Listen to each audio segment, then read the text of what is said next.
Hello my dear friends, welcome back to my teach classes. तो आज हम discuss करेंगे ज्योग्राफी का सैंपल पेपर 6। तो स्टार्ट करते हैं सेक्शन ए से। तो which approach of human geography was followed during the later colonial period.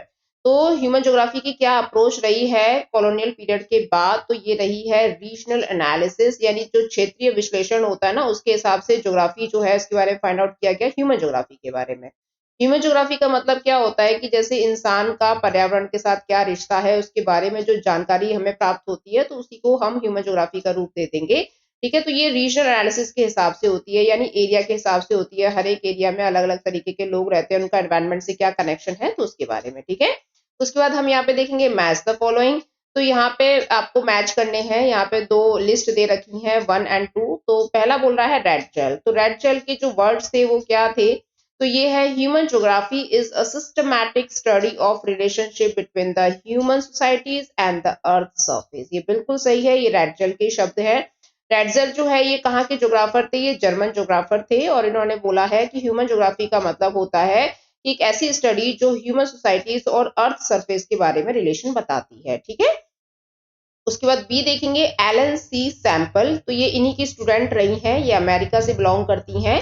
और इन्होंने क्या बोला है? Human geography is the study of the changing relationship between the unresting man and the unstable earth. यानी एक तरीके से जो अनरेस्टिंग का मतलब है असंतोष आदमी, और अनस्टेबल अर्थ यानी अर्थ जो है ये भी अनस्टेबल है और इंसान भी जो है अनरेस्ट है। तो इनके दोनों की जो रिलेशन है उसको दिखाती है ह्यूमन ज्योग्राफी। ये इनके वर्ड्स हैं। ठीक है, इनके द्वारा बोले हुए ये शब्द हैं, ये कोड्स हैं। ठीक है, उसके बाद सी देखेंगे हम, पॉल विडाल डी लाब्लाच। तो इन्होंने क्या बोला है? इन्होंने बोला है conceptual resulting from a more synthetic knowledge of the physical laws governing our earth and of the relation between the living being which inhabited it। तो भाई बड़ा लंबा चौड़ा बोला है इन्होंने। तो इन्होंने बोला है कि किस तरीके से जो अर्थ के फिजिकल लॉज है ना, मतलब जो अर्थ की जो बनावट है, अर्थ अर्थ पे जो नेचुरल चीजें चलती है, उनका क्या रिलेशन है जो जीवित लोग है, जो जीवित प्राणी है, चाहे प्लांट्स हो, एनिमल्स हो या ह्यूमन बींग्स हो, जो अर्थ पे रह रहे हैं, उनके साथ क्या रिलेशन है, क्या सिंथेटिक नॉलेज हमको यहाँ से मिलती है। ठीक है, यानी सिंथेटिक का मतलब हो गया जो चीज आर्टिफिशियली बनाई जाती है। ठीक है, तो ये क्या है कि मतलब ये रिलेशन ही बता रहे हैं कि अर्थ और ह्यूमंस का क्या रिलेशन रहा है, लेकिन किस तरीके से इसको आर्टिफिशियली जो है हमें नॉलेज देता है, ये बताने की कोशिश कर रहे हैं ये। ठीक है, और यहाँ पे ग्रिफिथ टायलर जो है, ये कहाँ के थे? ये थे फ्रांस के थे ज्योग्राफर। एंड यहाँ पे ग्रिफिथ टायलर के बारे में देख लेंगे, वेरी फेमस पर्सन। तो इन्होंने क्या कॉन्सेप्ट दिया था? इन्होंने नियो डिटर्मिनिज्म का कॉन्सेप्ट दिया था, यानी एनवायरमेंटल डिटर्मिनिज्म एंड पॉसिबिलिज्म के जो बीच की कड़ी है ना, इन्होंने एक तरीके से बैलेंस बनाने के लिए बोला था, तभी हम बैलेंस बना के रख सकते हैं। ठीक है, तो इसको नियो डिटर्मिनिज्म की थ्योरी में डाला गया था। उसके बाद यहाँ पे हमारा आंसर क्या हो जाएगा? ये 1 2 3 4 ही हो जाएगा। सामने सामने इनके जो है कोर्स दे रखे हैं, तो answer A is correct. Then third question पे मूव करेंगे। Who propose the concept of stop and go? ठीक है, रुको और जाओ।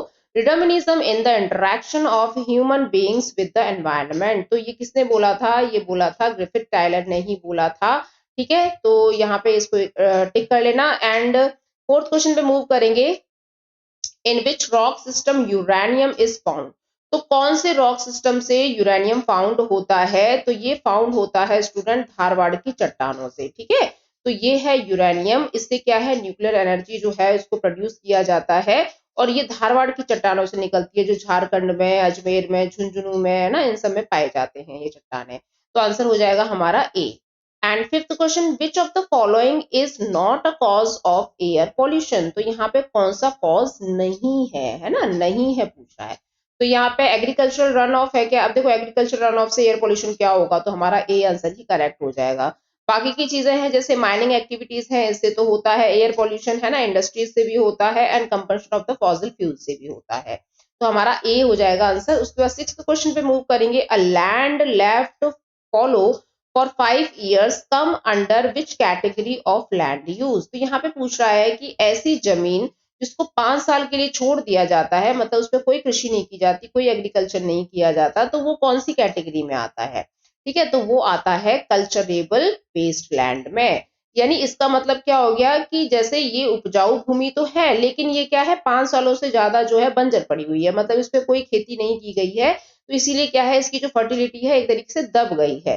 लेकिन अगर हम किसी टेक्नोलॉजी के माध्यम से या इसको अच्छी प्रॉपर तरीके से इसको फर्टाइल बनाने की कोशिश करें तो ये दोबारा से जीवित हो जाएगी, तो इसको बोला जाता है कल्चरेबल वेस्ट लैंड। ठीक है, और जो बैरल लैंड होती है ना, वो कहाँ पे पाई जाती है, जैसे हिली एरियाज हैं, जैसे डेजर्ट है, तो जहाँ पे कुछ भी चीज नहीं हो सकती है, कोई फर्टिलिटी नहीं हो सकती है सॉइल के अंदर, तो उसको हम बैरन में डाल देंगे। लेकिन ये बैरन नहीं होगी, इसको 5 साल तक मतलब कुछ किया नहीं है, तो इसीलिए इसका आंसर जो हो जाएगा हमारा कल्चरेबल वेस्टलैंड हो जाएगा। ठीक है, उसके बाद नेट सोन एरिया क्या होता है, जहाँ पे खेती की जाती है ना। उसके बाद सीजन वेस्टलैंड क्या होता है, ये विशेष मतलब कोई सीजन जो होता है ना उसमें खेती नहीं की जाती, बाकी के टाइम की जाती है। ठीक है, उसके बाद फॉलो लैंड क्या होता है, फॉलो लैंड में मतलब एक साल आपने क्या है कुछ और उगा लिया है ना, फिर अगले साल जो है कुछ और उगा लिया है, तो मतलब एक बैलेंस बना हुआ है। आपने जैसे एक बार तो कुछ हैवी खेती कर ली है और एक बार लाइट खेती कर ली है, तो मतलब इसकी फर्टिलिटी पे भी ज्यादा मतलब प्रेशर नहीं पड़ता। ठीक है, तो उसको फॉलो लैंड बोल देंगे। उसके बाद मूव करेंगे 7th क्वेश्चन पे। तो विच of the following pair is correctly matched, तो यहाँ पे बोल रहा है करेक्टली मैच्ड कौन सा है। तो पहला जो है केरला, केरला में क्या है, पॉपुलेशन फैक्ट्स बताने हैं आपको इसके। तो केरला में हाईएस्ट लिटरेसी रेट है क्या, बिल्कुल है भाई, ये तो पहला ही करेक्ट हो गया। देन गोवा, गोवा में क्या बोल रहा है, हाईएस्ट रूरल पॉपुलेशन, नहीं गोवा में नहीं है, रूरल पॉपुलेशन तो बिल्कुल नहीं है। ठीक है, Tamil Nadu state with highest urban population. अब देखो तमिलनाडु में ना अर्बन डेंसिटी है एक्चुअली। ठीक है, तमिलनाडु में क्या कर लेना है, डेंसिटी कर लेना है, यानी डेंसिटी का मतलब होता है 1 स्क्वायर किलोमीटर के अंदर कितने लोग जो है रह रहे हैं, उसके हिसाब से यहाँ पे मेजर किया जाता है। तो अर्बन डेंसिटी के नाम पे तमिलनाडु हो जाएगा, लेकिन अर्बन पॉपुलेशन के हिसाब से महाराष्ट्र हो जाएगा। ठीक है, तो उसको सही कर लेना। एंड जो गुजरात है हाईएस्ट डेंसिटी ऑफ पॉपुलेशन, ये बिल्कुल भी नहीं है, ये तो बिहार है इसका आंसर। तो हमारा फर्स्ट आंसर जो है ए करेक्ट हो जाएगा। एंड देन मूव करेंगे 8th क्वेश्चन पे। Arrange the state as per the decreasing order of their percentage of urban population. तो आपको यहाँ पे क्या करना है, डिक्रीजिंग ऑर्डर से लगाना है, सबसे बड़ा फिर उससे कम फिर उससे कम ऐसे करके। ठीक है, तो सबसे ज्यादा जो पॉपुलेशन है वो कहाँ पे है, पॉपुलेशन ऑफ परसेंटेज, तो भाई ये तो दिल्ली में है, बहुत लोग रहते हैं दिल्ली के अंदर। ठीक है, सेकंड जो है, अब यहाँ पे बात किसकी कर रहा है, अर्बन की बात कर रहा है। ठीक है, तो अर्बन लोग जो है दिल्ली में है सबसे नंबर 1 पे, देन सेकंड जो है वो केरला में है, देन थर्ड जो है वो महाराष्ट्र में है, एंड फोर्थ जो है वो आसाम में है। लाइन से ही यहाँ पे डिक्रीजिंग ऑर्डर में दे रखा है, तो आंसर हो जाएगा 1 2 3 4, यानी A answer is correct. Then 9th question पे मूव करेंगे। The headquarter of northern railway zone of India is located in. तो नॉर्दर्न रेलवे जोन का हेडक्वार्टर जो है ये कहाँ पे है, तो ये है न्यू दिल्ली, यानी दिल्ली में डाल लेना, बड़ौदा में है। ठीक है, तो अगर आपको लिस्ट देखनी है इसकी तो आप बिल्कुल देख सकते हैं। ये देखिए यहाँ पे ये पूरी लिस्ट दे रखी है। वैसे 19 जोन है अभी आज की डेट में हमारे भारत में रेलवे जोन, लेकिन यहाँ पे 18 की लिस्ट दे रखी है, आप उनको देख लेना, कोई भी पूछा जा सकता है। ठीक है, तो अभी हमसे क्या पूछा है, नॉर्दर्न रेलवे पूछा है, तो नॉर्दर्न रेलवे का न्यू दिल्ली हो जाएगा, ईस्टर्न रेलवे का कोलकाता है, वेस्टर्न रेलवे का मुंबई है।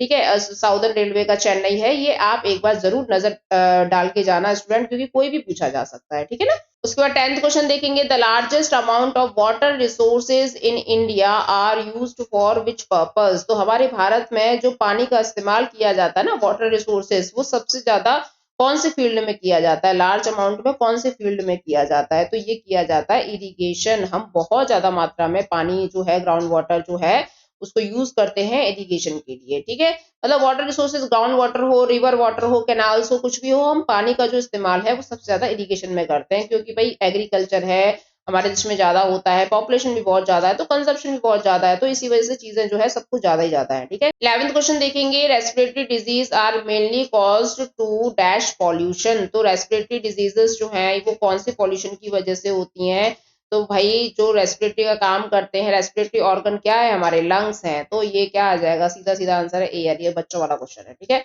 उसका 12th जो क्वेश्चन देखेंगे। Consider the following statement and choose the correct option from the given option. यहाँ पे दे रखा है भाई, ये ऑप्शंस आपको प्रॉपर्ली पढ़ने हैं और आपको समझना है कि एक दूसरे से कोरिलेट कर रहे हैं कि नहीं कर रहे हैं। ठीक है, तो nomadic herding is practised over vast horizontal as well as the vertical distances, बिल्कुल सही है। सेकंड देख लेंगे। Nomads migrate from plains to high altitude pasture during winter season. तो यानी जो नोमैड्स होते हैं, क्या वो प्लेन से हाई एल्टीट्यूड में चले जाएंगे विंटर सीजन में? अरे भाई विंटर सीजन में क्यों जाएंगे, यहाँ तो बहुत ठंड बढ़ जाएगी। ठीक है, यहाँ पे प्लेन्स से हाई पे जाने को बोल रहा है, ये तो यहीं से गलत लग रहा है मुझे। And from high altitude passage to plains during the summer season, तो समर सीजन में प्लेन्स में आके क्या करेंगे, यहाँ पे तो गर्मी वैसी ज्यादा पड़ जाएगी। ठीक है, तो इससे समझ जाना ये स्टेटमेंट तो पूरा ही गलत है, तो ओनली वन इज करेक्ट। ठीक है, तो यहाँ पे हमारा जो पहला स्टेटमेंट है ना वो बिल्कुल करेक्ट हो जाएगा। एंड देन 13 देखेंगे, there are two statement marked as assertion and reason, mark your answer as per the codes, है ना, असर्शन रीजन का क्वेश्चन है ये तो आने ही है क्वेश्चन। ठीक है ना, इनको जरूर तैयार करके जाना है। एक्चुअली इनके लिए आपको अपना जो कॉन्सेप्ट है ना उसको क्लियर करना पड़ेगा। ठीक है, तभी आप सॉल्व कर पाओगे इसको। The contribution of agriculture in economy has declined over time. ठीक है, तो जो एग्रीकल्चर का कंट्रीब्यूशन है वो टाइम के हिसाब से डिक्लाइन होता जा रहा है। हाँ, होता तो जा रहा है। ठीक है, क्योंकि अर्बनाइजेशन होता जा रहा है। And people are decreasing in agriculture sector in India, लेकिन क्या जो लोग हैं हमारे देश में एग्रीकल्चर सेक्टर में कम हो गए हैं? तो भाई ये ऐसा जरूरी तो नहीं है, क्योंकि हमारे देश में तो पॉपुलेशन इतनी ज्यादा है कि अगर एग्रीकल्चर नहीं करेंगे तो कैसे खाना पीना हो पाएगा, है ना। तो इसीलिए यहाँ पे ऐसा कुछ नहीं है इसका रीजन। तो यहाँ पे असर्शन रीजन में जो आंसर हो जाएगा ये हो जाएगा कि जो ए है ना हमारा, ये तो सही बात बोल रहा है, लेकिन जो आर है ना ये सही नहीं है। ठीक है ना। उसके बाद 14 क्वेश्चन देखेंगे, यहाँ पे स्टेटमेंट दे रखे हैं, करेक्ट ऑप्शन आपको देखना है कौन सा दे रखा है। तो पहला बोल रहा है water transport is the cheapest of transport, तो वाटर ट्रांसपोर्ट तो चीपेस्ट होता है, ये सही बात है बिल्कुल। India has 17,500 kilometre of navigable water veg, तो यहाँ पे क्या ये दोनों ही स्टेटमेंट सही है, बट ये इससे रिलेट नहीं कर रहा है, क्योंकि यहाँ पे ये ट्रांसपोर्ट के बारे में पूछ रहा है और यहाँ पे ये नेविगेबल वाटरवेज पूछ रहा है ना। तो ये दोनों स्टेटमेंट सही है, लेकिन ये इसकी जो है करेक्ट अवधारणा नहीं है। ठीक है, तो इसलिए हमारा आंसर क्या हो जाएगा, both statements are true but not related with each other, answer D is correct. उसके बाद मूव करेंगे नेक्स्ट क्वेश्चन पे। तो यहाँ पे आपको पढ़ना है, read the following graph and given question 15 to 17। अब देखिए ये 15, 16, 17 क्वेश्चन है। यहाँ पे एक पिक्चर दे रखी है, यहाँ पे आपको जो पानी का जो एरिया है ना वो आपको दे के रखा हुआ है। 89% एग्रीकल्चर में यूज हो रहा है ना, डोमेस्टिक में 9% यूज हो रहा है, इंडस्ट्रियल में 2% यूज हो रहा है। ठीक है, तो ये है आपके लिए होमवर्क। ठीक है, इसके आंसर्स जो है मुझे कमेंट बॉक्स में चाहिए। मुझे ये देखना है कि आप लोग सीरियसली पढ़ भी रहे हो कि नहीं। ठीक है, तो इसको आप, ये बहुत इजी क्वेश्चन है, इसको अच्छे से सॉल्व करके इसके आंसर्स आप मुझे देना। उसके बाद मूव करते हैं हम सेक्शन बी में, और यहाँ पे हम देखेंगे सोर्स बेस्ड क्वेश्चन है स्टूडेंट। तो पहला यहाँ पे देखिए पूरा पढ़ लेना। ठीक है, ये जो है रिलेटेड है आपका इंडियन पॉपुलेशन से, कि किस तरीके से यहाँ पे एक्टिविटी वगैरह की जाती है, क्या चीजें की जाती है, किस चीज को हमें कंजर्व करना चाहिए, पढ़ लेना पूरा। ठीक है, इसमें फर्स्ट क्वेश्चन देखेंगे इसका, majority of Indian population is engaged in which type of activity, तो हमारे भारत में सबसे ज्यादा जो पॉपुलेशन है वो कौन सी एक्टिविटी में इंगेज्ड है, तो भाई ये है एग्रीगेरियन एक्टिविटी में। ठीक है, यानी एग्रीकल्चर एक्टिविटी जो है इसमें सबसे ज्यादा जो है हमारा भारत जो है इन्वॉल्व है। अभी देखो हम थोड़ी देर पहले ही देख रहे थे कि क्या इंडिया में जो है एग्रीकल्चर सेक्टर कम होता जा रहा है, तो ऐसा नहीं है। 2/3 जो है हमारे देश की इकोनॉमी जनरेट होती है एग्रीगेरियन से ही। ठीक है ना, यानी एग्रीकल्चर से। नेक्स्ट है, what is the need of irrigation facilities in India, तो इंडिया के अंदर इरिगेशन फैसिलिटीज क्या क्या है ये बोल रहा है। तो भाई यहाँ पे जो है देखिए, हमारे यहाँ पे भारत में क्या है ना, इरिगेशन जो है बहुत ज्यादा मात्रा में किया जाता है बिकॉज ऑफ एग्रीकल्चर। तो यहाँ पे क्या है, जैसे अनसर्टेनिटी ऑफ रेनफॉल हो जाती है ना, और बहुत ज्यादा हम ग्राउंड वाटर यूज कर लेते हैं, और हाई एग्रीकल्चर प्रोडक्शन होता है हमारे देश में बिकॉज ऑफ द पॉपुलेशन। ठीक है, तो यही जो कारण है, इसी वजह से हमें इरिगेशन फैसिलिटीज जो है वो चाहिए, इरिगेशन करने के लिए टेक्नोलॉजी जो है वो हमें चाहिए। उसके बाद थर्ड क्वेश्चन बोल रहा है, what are important ways to conserve ground water. अब देखो ग्राउंड वाटर की जो परसेंटेज है वो तो वैसे ही बहुत कम है, और उसको हमें कंजर्व भी करना है, क्योंकि हमारे यहाँ पे जो इरिगेशन है बहुत ज्यादा मात्रा में ग्राउंड वाटर से भी की जाती है, ट्यूबवेल्स वगैरह जो लगे रहते हैं खेतों में। ठीक है, तो इनके द्वारा, तो यहाँ पे क्या है, आपको कुछ कंजर्व करने के लिए कुछ उपाय तो करना पड़ेगा ना, नहीं तो पानी का जो सोर्स है वो कम होता चला जाएगा धीरे धीरे। उसके बाद हम यहाँ पे देखेंगे 19th question, observe the given map and answer the following question. तो यहाँ पे एक मैप दे रखा है स्टूडेंट, तो ये आपको देखना है। देखो सबसे पहले यहाँ पे लिखा क्या है वही देख लो, ये एरिया कौन सा है, रशिया बोल रहा है। ठीक है ना, तो रशिया के हिसाब से आपको अपने माइंड को प्रिपेयर कर लेना है कि ये पूछ क्या रहा है। ठीक है, तो ये क्या है, हमारे वर्ल्ड का सबसे बड़ा कंट्री है, जो सबसे ज्यादा ज्योग्राफिकल एरिया जो है कवर्ड करता है। तो पहला क्वेश्चन है, विच railway line is shown on the map, तो कौन सी रेलवे लाइन जो है वो मैप में शोन कर रही है, तो ये है ट्रांस साइबेरियन रेलवे लाइन। तो भाई ये साइबेरिया तो आपको पता ही होगा ना, रशिया के ऊपर वाला जो पूरा पार्ट है जहाँ पे एक्सक्यूमोज इग्लू वगैरह बने रहते हैं, बहुत ठंडा इलाका है यहाँ पे, ठीक है ना। तो ये जो एरिया है, ये जो रेलवे लाइन दे रखी है, ये ट्रांस साइबेरियन रेलवे लाइन है स्टूडेंट्स, ठीक है ना। तो ये जो है ये कौन सा एरिया कवर करती है, देखते हैं यहाँ पे, देखिए प्रॉपर्ली दे रखा है, ये है trans Siberian railway line, this one, ये देखिए कहाँ से कहाँ तक जा रही है। तो इसका सेकंड क्वेश्चन क्या बोल रहा है इसका, देखते हैं। Name the northern and southern most points of this railway line. तो आपको नॉर्दर्न एंड साउदर्न जो पॉइंट है ना इसकी, वो आपको बतानी है। तो ये इसकी जो नॉर्दर्न पॉइंट है वो क्या है, सेंट पीटर्सबर्ग, ये देखिए यहाँ पे एंड हो रही है ना, तो ये सेंट पीटर्सबर्ग वाला एरिया है। और यहाँ पे ये सदर्न वाला जो है इसको क्या बोलेंगे, व्लादिवोस्तोक, ठीक है। तो इनके नाम थोड़े ऐसे ही रहते हैं, लेकिन आपको ये लर्न करने पड़ेंगे। उसके बाद अब नेक्स्ट देखेंगे, यहाँ पे नेक्स्ट क्वेश्चन क्या बोल रहा है, why this railway line is considered life line of Russia. तो इसको लाइफ लाइन क्यों बोला जाता है रशिया की, क्योंकि ये जो रेलवे लाइन है ये रशिया का मोस्टली मतलब पूरा बैकवर्ड एरिया है ना, कोल्ड रीजन सब कुछ जो है कवर्ड कर लेती है। और ये जो है यूराल माउंटेन्स, यहाँ पे पड़ेंगे यूराल माउंटेन्स, जो रशिया जैसे यूरेशिया वाला जो बॉर्डर है ना, यूरोप एंड रशिया का जो बॉर्डर है, वहां पे यूराल माउंटेन्स है, इनकी जो बाउंड्री बनती है ना यूरोप से, वो यूराल माउंटेन्स से ही बनती है, ठीक है। तो ये कनेक्ट होती है इससे। और जितने भी एग्रो सेंटर्स हैं, जैसे यहाँ पे ना एक एरिया है चिता करके दे रखा है, ठीक है, एंड यहाँ पे जो है इर्कुश जो है ये दे रखा है, ठीक है। एरिया जो है ये एग्रो सेंटर्स होते हैं और ये कनेक्ट करते हैं पूरे के पूरे रशिया को, ठीक है, यहाँ पे इसके नॉर्दर्न एंड साउदर्न पार्ट से, ठीक है। तो इसीलिए इसको लाइफ लाइन बोला जाता है रशिया की। अब नेक्स्ट मूव करेंगे सेक्शन सी पे। तो 20th क्वेश्चन क्या बोल रहा है, what are the various sources of noise pollution in urban areas. तो नॉइज पॉल्यूशन बताने हैं आपको।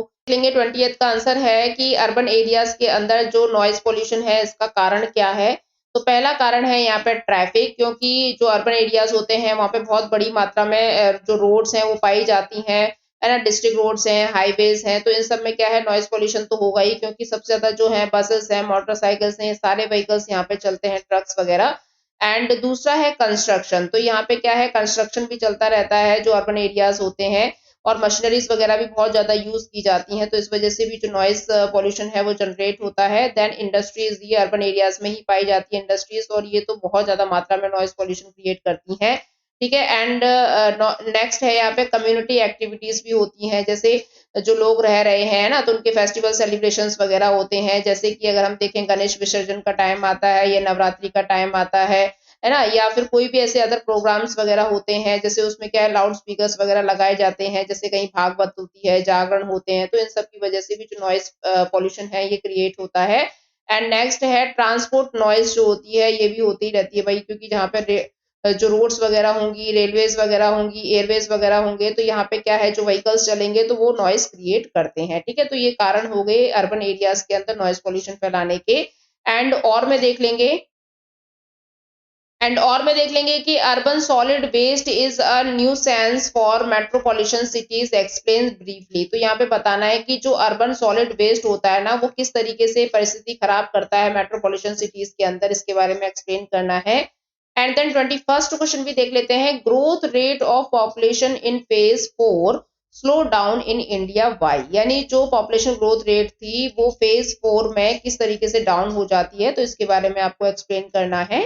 तो यहाँ पे आंसर देखेंगे कि किस तरीके से जो अर्बन एरियाज के अंदर जो सॉलिड वेस्ट है ना, वो कैसे टेंशन क्रिएट करता है, क्योंकि जो कचरा होता है ना, वो हाउस होल्ड एंड इंडस्ट्रीज का दोनों का ही अर्बन एरियाज में ज्यादा पाया जाता है, मेट्रो सिटीज वगैरह में बहुत ज्यादा पाया जाता है, और एरियाज बहुत ज्यादा कंजेस्टेड होते हैं, ठीक है। तो जितने ज्यादा लोग वहां पे रहते हैं, सॉलिड वेस्ट में क्या क्या देख सकते हैं, जैसे मेटल पीसेस हैं, ग्लासवेयर्स हैं, प्लास्टिक कंटेनर्स हैं, पॉलिथीन बैग हैं, एशेस हैं, फ्लॉपीज हैं, ठीक है। ये सारी चीजें जो है ये बहुत ज्यादा पाई जाती हैं अर्बन एरियाज के अंदर। जैसे दिल्ली में अगर आप देखोगे तो वहां पे तो पूरा एक कचरे का पहाड़ बना हुआ है, पूरा सॉलिड वेस्ट का एक पहाड़ बना हुआ है, ठीक है। तो जो बहुत ज्यादा मात्रा में जो गंदगी है वो भी फैलाता है, बहुत दूर दूर तक वहां पे बदबू भी आती है। उसके बाद यहाँ पे एशेज एंड डेब्रीज जो है ये इंडस्ट्रीज से निकलते हैं, और ये भी क्या करते हैं, जो पब्लिक हेल्थ के लिए बहुत ज्यादा हार्मफुल होते हैं। जो कंस्ट्रक्शन वगैरह चलता रहता है बिल्डिंग्स का, उसकी वजह से जो प्रॉब्लम क्रिएट होती है, तो वो पब्लिक हेल्थ को भी अफेक्ट करती है, ठीक है। उसके बाद नेक्स्ट डाल देंगे कि भाई इसकी वजह से जो डिजीजेस होती हैं वो भी बहुत होती हैं, जैसे सॉलिड वेस्ट होने की वजह से वहां पे फ्लाइज वगैरह ज्यादा आ जाएंगी, रोडेंट्स, ये जो आपके कीड़े मकोड़े होते हैं ये भी बहुत ज्यादा आ जाएंगे, और जिसकी वजह से जो है टाइफाइड हो जाएगा, डिप्थीरिया हो जाएगा, मलेरिया हो जाएगा, एंड कॉलरा हो जाएगा। ये सारी जो है इन्फेक्शियस प्रॉब्लम है, ठीक है। तो ये सब होते हैं सॉलिड वेस्ट की इकट्ठा होने की वजह से मेट्रो सिटीज में। एंड मूव करेंगे 21st आंसर पे। तो यहाँ पे पूछ रहा था कि जो 1980s का जो समय था वहां पे कैसे स्लो डाउन हो जाती है हमारी पॉपुलेशन ग्रोथ। तो वो इस वजह से हो जाती है क्योंकि यहाँ पे लो बर्थ रेट होता है और लो ही डेथ रेट होता है। ठीक है, कम ही बच्चे पैदा होते हैं, कम ही लोग मरते हैं, तो इसलिए बैलेंस बना रहता है यहाँ पे फेज 4 में। ठीक है, और यहाँ पे जो क्रूड बर्थ रेट होती है वो क्या होती है, एक तरीके से लो हो जाती है। क्यों? क्योंकि लोग जो है फैमिली प्लानिंग करने लग जाते हैं, मतलब दो या एक, दो या तीन बच्चे, बस इससे ज्यादा नहीं करते। अब तो बिल्कुल क्या है, एक और दो पे ही आ गए हैं लोग। ठीक है ना, तो अब यहाँ पे क्या है, धीरे धीरे जो है फैमिली प्लानिंग की वजह से यहाँ पे जो पॉपुलेशन ग्रोथ है वो स्लो हो जाती है। और यहाँ पे हमारे देश के अंदर भी जो सोशल डेवलपमेंट आता है, लोग अवेयर हो जाते हैं, लेडीज अपनी हेल्थ के लिए अवेयर हो जाती हैं, है ना, एजुकेटेड हो जाती है तो अवेयर भी हो जाती है। तो ये सारी चीजें होने की वजह से यहाँ पे स्लो डाउन देखा गया है। नेक्स्ट 22nd क्वेश्चन देख लेते हैं, differentiate between the growth and the development. ये इंपॉर्टेंट क्वेश्चन है स्टूडेंट, कई बार रिपीट हो चुका है सैम्पल पेपर्स में। एंड यहाँ पे और में देख लेंगे, discuss importance of human development. तो आपको ह्यूमन डेवलपमेंट की इंपॉर्टेंस भी बतानी है। यहाँ पे ग्रोथ रेट का डिफरेंशिएट पूछ रहा है और यहाँ पे ह्यूमन डेवलपमेंट के बारे में इंपॉर्टेंस पूछ रहा है। ठीक है, उसके बाद 23rd क्वेश्चन भी देख लेंगे, describe the development of the medieval towns in India during the Mughal period. तो आपको यहाँ पे बताना है कि मुगलों के समय पे जो मेडाइवल टाउन्स बसे थे तो उसके बारे में बताना है कि कैसे इनका डेवलपमेंट जो है ये होता है। तो यहाँ पे डिफरेंस बिटवीन देख लेंगे ग्रोथ में एंड डेवलपमेंट में। तो ग्रोथ जो होती है ये क्वांटिटेटिव होती है ना, और इसकी जो वैल्यू होती है वो न्यूट्रल होती है। ठीक है, इसको क्या है, हम काउंट कर सकते हैं। एंड यहाँ पे ये जो डेवलपमेंट होता है ना, ये क्वालिटेटिव होता है और ये क्या है, पॉजिटिव होता है। इसकी जो वैल्यू होती है ना वो पॉजिटिव होती है। ठीक है, और इसकी जो वैल्यू होती है वो पॉजिटिव भी हो सकती है, नेगेटिव भी हो सकती है। यानी किसी भी चीज को अगर आप काउंट कर पा रहे हो, जैसे आप अपने देश की इकोनॉमी को काउंट कर पा रहे हो, आप देश की जीडीपी को मेजर कर सकते हो, तो वो किस में आएगा, ग्रोथ में आएगा। और यहाँ पे क्या है, लोगों का कितना ओवरऑल डेवलपमेंट हो रहा है ये देखा जाता है। ठीक है, तो यहाँ पे जैसे एग्जांपल भी दे रखा होगा आपको, जैसे अगर हम देखें तो यहाँ पे पॉपुलेशन के बारे में दे रखा है। जैसे हम पॉपुलेशन की ग्रोथ को काउंट कर सकते हैं कि कितने गुना बढ़ी है, कितने गुना घटी है ना। लेकिन जो डेवलपमेंट है वो किसके ऊपर डिपेंड रहता है, जैसे लोगों को कितना हाउसिंग फैसिलिटी मिल रही है, क्या प्रोविजंस उनको मिल रहे हैं ना, क्या सर्विसेज उनको दी जा रही है, ये सारे डेवलपमेंट के अंदर में आते हैं। ठीक है, तो इसीलिए ये क्वालिटेटिव होता है, यानी क्वालिटी को दिखाता है, और ये क्वांटिटेटिव होता है, यानी क्वांटिटी को दिखाता है। ठीक है ना, तो आप ये पढ़ लेना स्टूडेंट। उसके बाद बोल रहा था कि जो ह्यूमन डेवलपमेंट है ना, इसके क्या इंपॉर्टेंट फैक्टर्स हैं वो आपको बताने, क्या इसकी इंपॉर्टेंस है। तो पहला क्या है, जो ह्यूमन डेवलपमेंट सबसे ज्यादा इंपॉर्टेंट होता है।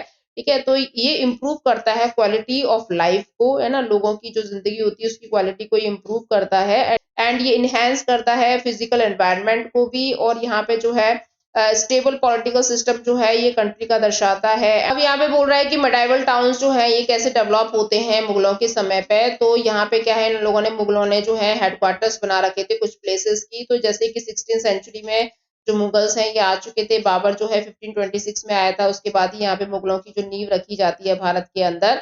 तो ये क्या है, मिडिल 18 तक आते आते जो हमारे देश के अंदर काफी डेवलपमेंट हो जाता है इन टाउन्स का। तो इन टाउन्स में जो अगर हम मोस्टली मेजर करें तो जैसे आगरा है, दिल्ली है ना, जयपुर है, लखनऊ है, नागपुर है, तो ये सारे जो शहर हैं ये बसाए गए थे, इनको कस्बा भी बोला जाता है। ठीक है, ये जो टाउन्स होते हैं ये मार्केट, मतलब ये क्या है कि जैसे मार्केट के चारों तरफ होंगे, है ना। और किस तरीके से फिर ये जो कस्बा है ये डिस्ट्रिक्ट का रूप ले लेते हैं। अब मूव करेंगे सेक्शन डी पे। 24th क्वेश्चन देखेंगे, why there is no uniformity in the distribution of roads in India. यानी इंडिया के अंदर जो रोड्स है ना उसमें कोई यूनिफॉर्मिटी क्यों नहीं है। क्योंकि इंडिया में जो लैंड फॉर्म्स हैं वो बहुत तरीके के हैं, कहीं पे प्लेट्यूज हैं, कहीं पे प्लेन्स हैं, कहीं पे हिली एरियाज हैं, कहीं पे डेजर्ट है। तो इसीलिए यहाँ पे क्या यूनिफॉर्मिटी तो हो नहीं सकती है इंडिया के ज्योग्राफिकल एरिया के हिसाब से। तो 25th क्वेश्चन भी देख लेते हैं, what do you mean by quinary activities, discuss the new trends in quinary services. ठीक है, तो क्वाइनरी एक्टिविटीज के बारे में आपको बताना है, यानी प्राइमरी, सेकेंडरी, टर्शरी के बाद क्वाइनरी एक्टिविटीज आती हैं, तो उसके बारे में आपको बताना है। और ये आज की डेट में एक ट्रेंड क्यों बन गया है, न्यू ट्रेंड क्यों बन गया है। ठीक है, तो ये भी बताना है। एंड और में भी देख लेंगे, what is medical tourism, medical tourism क्या होता है, and explain the scope of medical services in India for overseas patients, how does outsourcing of medical test and data interpretation help in this। अब देखिए इस क्वेश्चन को ना आपको बहुत अच्छे से पढ़ना है। पहले आपको मेडिकल टूरिज्म के बारे में लिखना है, फिर उसके बाद इसके स्कोप लिखने हैं मेडिकल टूरिज्म के बारे में, उसकी क्या सर्विसेज दी जाती हैं इंडिया के अंदर, एंड किस तरीके से ये जो medical test and data interpretation जो है ये हेल्प कर रहा है आउटसोर्सिंग के लिए। ठीक है ना, तो इस क्वेश्चन को अच्छे से समझ के फिर आपको आंसर राइटिंग करनी है। अब आंसर देख लेंगे 24th का। तो डिस्ट्रीब्यूशन ऑफ रोड्स जो है वो यूनिफॉर्म क्यों नहीं है हमारे भारत के अंदर? क्योंकि हमारे भारत में टेरेन एरिया भी है ना, जो जहाँ पे हर जगह रोड्स वगैरह नहीं बन सकती हैं। और अगर देखें तो जैसे गैग्नेटिक प्लेन्स हैं, जहाँ पे फ्लैट एरिया होता है, प्लेन एरिया होता है, तो वहाँ पे रोड्स जो है वो इजी कंस्ट्रक्ट हो जाती हैं और वहीं पे लोग जो है वो ज्यादा रहते भी हैं, हाई डेंसिटी भी वहीं पे पाई जाती है, तो उसके हिसाब से यहाँ पे रोड्स जो है उनका कंस्ट्रक्शन हो जाता है। लेकिन सैंडी सॉइल है जैसे राजस्थान एंड गुजरात में, यहाँ पे रोड्स क्यों कम है? क्योंकि यहाँ पे जो है बहुत ज्यादा मात्रा में डेजर्ट है।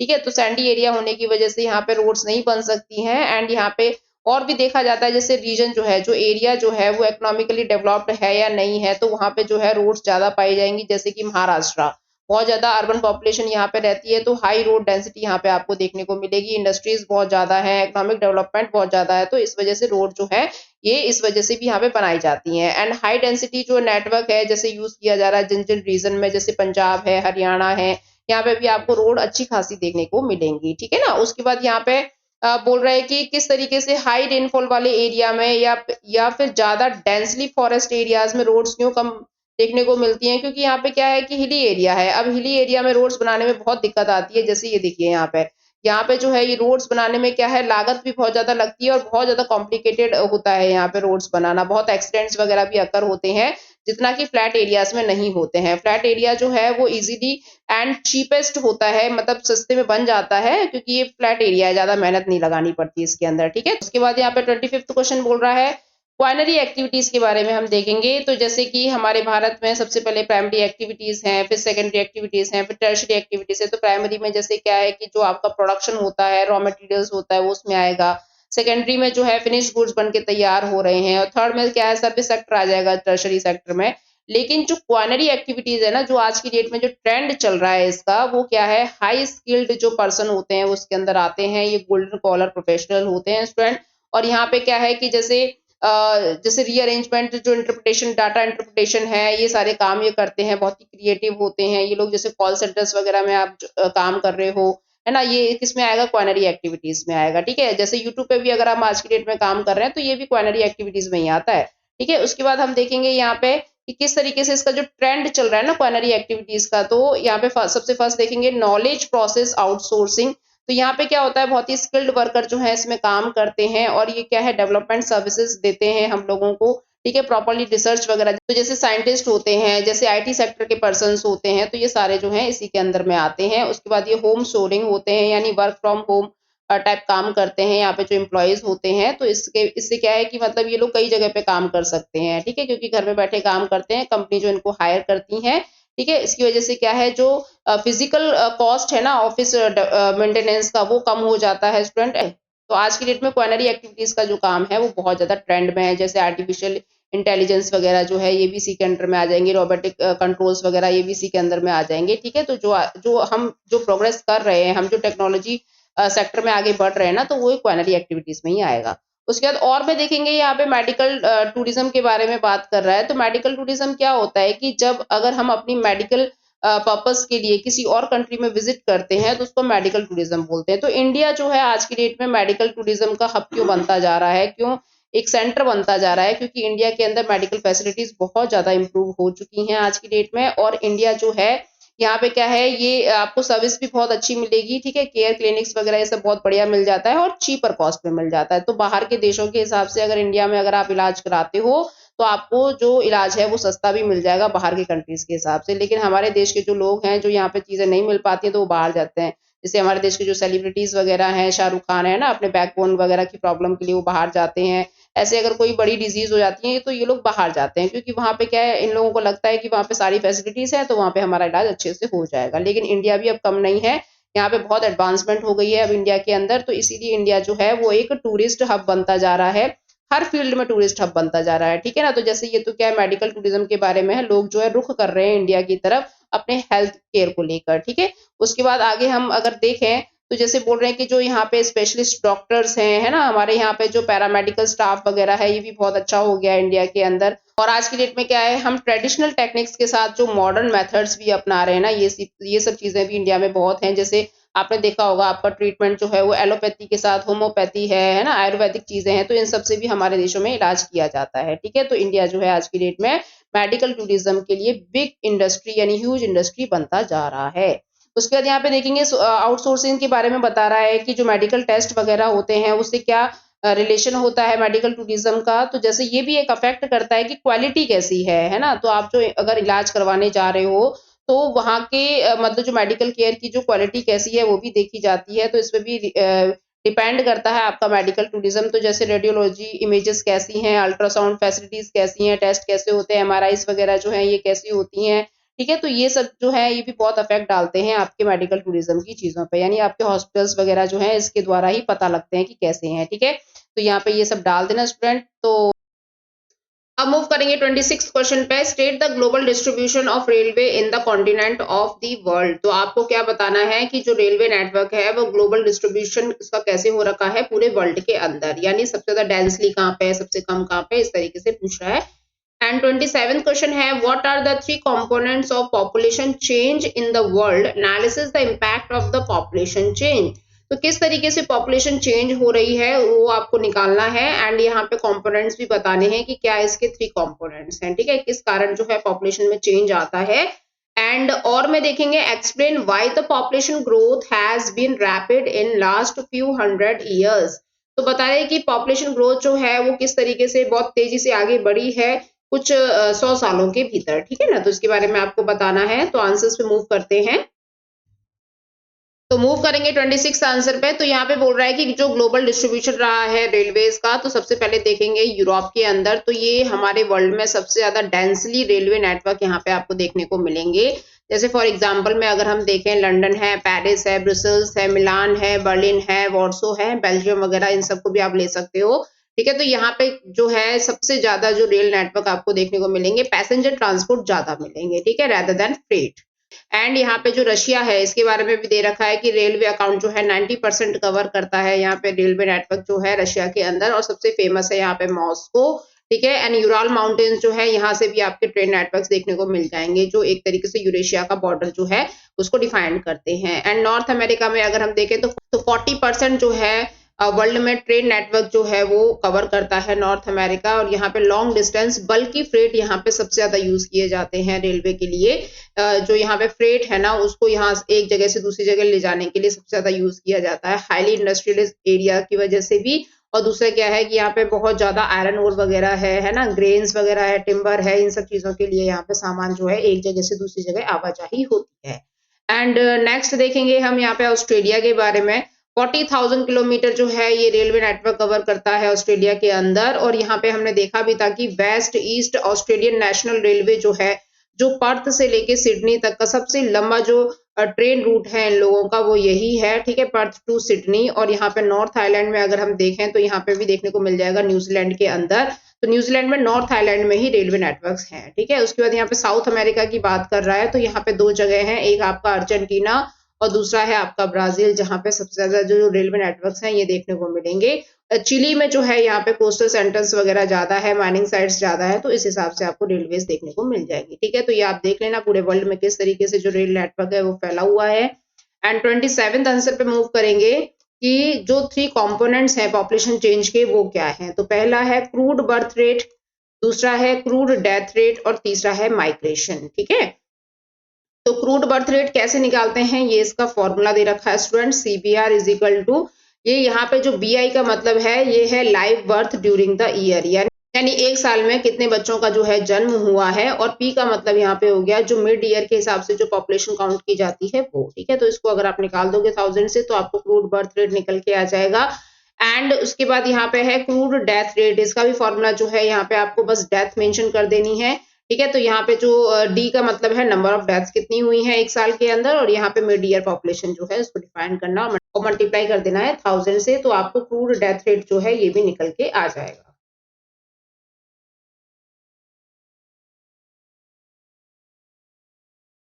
और तीसरी चीज देखेंगे इसमें माइग्रेशन। तो यहाँ पे जैसे माइग्रेशन तो आपको पता ही होगा क्या होता है, डिस्प्लेसमेंट होता है एक जगह से दूसरी जगह, है ना। तो लोग जो है किस पर्पस की वजह से मूव कर रहे हैं एक जगह से दूसरी जगह, तो जैसे क्या है जॉब अपॉर्चुनिटीज की वजह से, है ना, मैरिजेस की वजह से, या कुछ भी उनके साथ जो ट्रेजेडी वगैरह हो गई है उसकी वजह से, तो यहाँ पे एक जगह से दूसरी जगह पे जो माइग्रेशन होता है उसकी वजह से पॉपुलेशन में क्या होता है, चेंजेस आते हैं। ठीक है, तो ये 3 चीज आप डाल देना स्टूडेंट। और में देख लेंगे कि जैसे 100 सालों के बीच में जो पॉपुलेशन ग्रोथ है वो किस तरीके से हुई है, ये देखने को मिला है। तो जैसे कि जो लाइफ सेविंग ड्रग्स आ चुके हैं जिसकी वजह से लोग जो है बच जाते हैं, अच्छी-अच्छी दवाइयाँ जो है अभी इंट्रोड्यूस हो चुकी हैं। और दूसरी चीज डाल सकते हैं, मेडिकल फैसिलिटी जो है बहुत अच्छी हो चुकी है जिसकी वजह से पॉपुलेशन जो है उसकी ग्रोथ हो रही है, मतलब लोग मर कम रहे हैं, तो इस वजह से पॉपुलेशन की ग्रोथ हो रही है आराम से।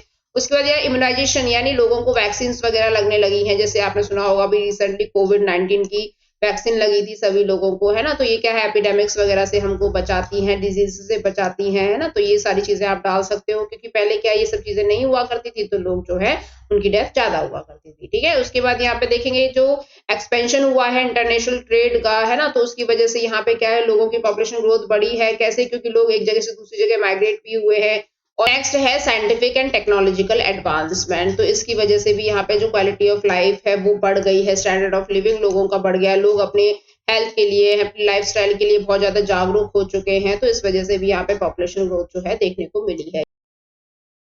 अब मूव करेंगे 28th क्वेश्चन पे, what is commercial livestock rearing and how is it a specialised activity. तो कमर्शियल लाइवस्टॉक रियरिंग जो है ये किस तरीके से की जाती है और ये क्यों एक स्पेशलाइज्ड एक्टिविटी कहलाती है, ये बताना है आपको। एंड इट इज ऑर्थ में देखेंगे, what is pastoral nomadism and there 3 regions where it is practised and why is it declining.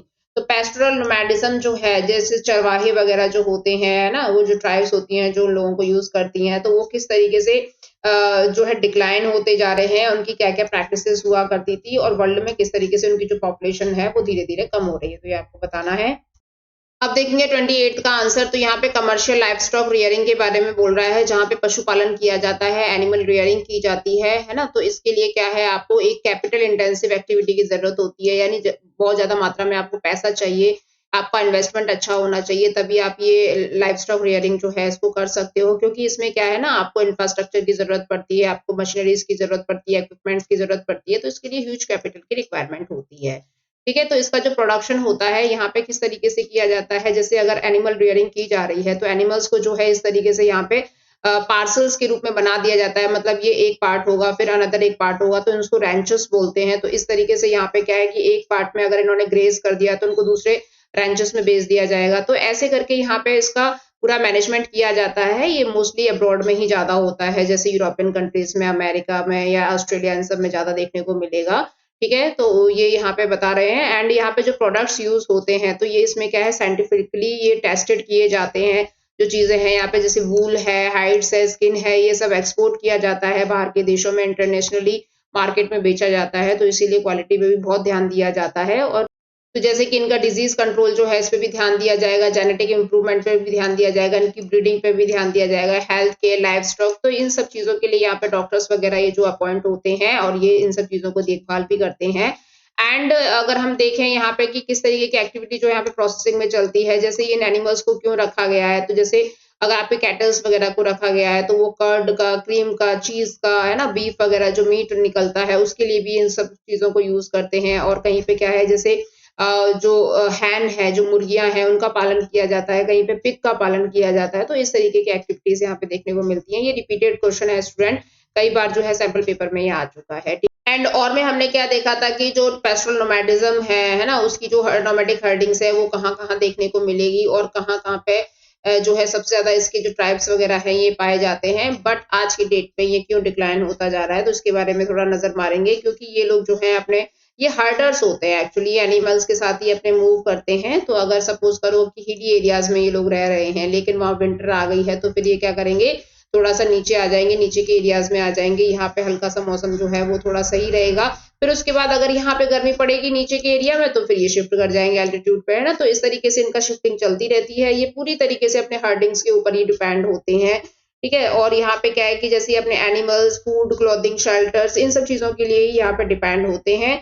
And दूसरी चीज यहाँ पे क्या बोल रहा है कि जैसे ये एरिया जो है कहाँ पे सबसे ज्यादा पाए जाते हैं, जैसे नॉर्थ अफ्रीका में सबसे ज्यादा पाए जाएंगे, अरेबियन पेनिनसुला में पाए जाएंगे, जैसे मंगोलिया है ना, सेंट्रल चाइना वगैरह है। आपको सदर्न हेमिस्फीयर में भी देखने को मिल जाएंगे, जहाँ पे south west Africa and Madagascar वगैरह है, तो ये सब इनके लिए ही जाने जाते हैं, नोमैडिज्म के लिए, नोमैडिक हर्डिंग्स के लिए ही जाने जाते हैं। और यहाँ पे ये क्यों डिक्लाइन हो रही है, बिकॉज क्या है कि जो पॉलिटिकल बाउंड्रीज बन गई हैं कंट्रीज की, तो इस वजह से क्या है, इन लोगों का जो सेटलमेंट है वो बहुत डिस्टर्ब हो गया है। उसके बाद यहाँ पे अगर और जो लोग हैं वो नए सेटलमेंट अपने बनाते जा रहे हैं, तो ये एग्जिट होते चले जा रहे हैं वहां से, ठीक है ना। तो डिफरेंट डिफरेंट कंट्रीज से ये क्या है, धीरे धीरे गायब होते चले जा रहे हैं। अब हम मूव करेंगे सेक्शन ई पे, तो ये मैप बेस्ड क्वेश्चन रहेंगे स्टूडेंट। तो यहाँ पे पहले बोल रहा है पॉलिटिकल मैप ऑफ इंडिया आपको बताना है, ये प्लेसेस जो दे रखी है इनको आपको मार्क करना है पूरे के पूरे, और उसके बाद यहाँ पे इसका मैप दे रखा होगा। एंड उसके बाद यहाँ पे 30th क्वेश्चन जो दे रखा होगा, इसमें ये आपका वर्ल्ड पॉलिटिकल मैप है, इसको आपको देखना है। यहाँ पे जो प्लेसेस पूछी गई हैं इनको मार्क करना है, ठीक है।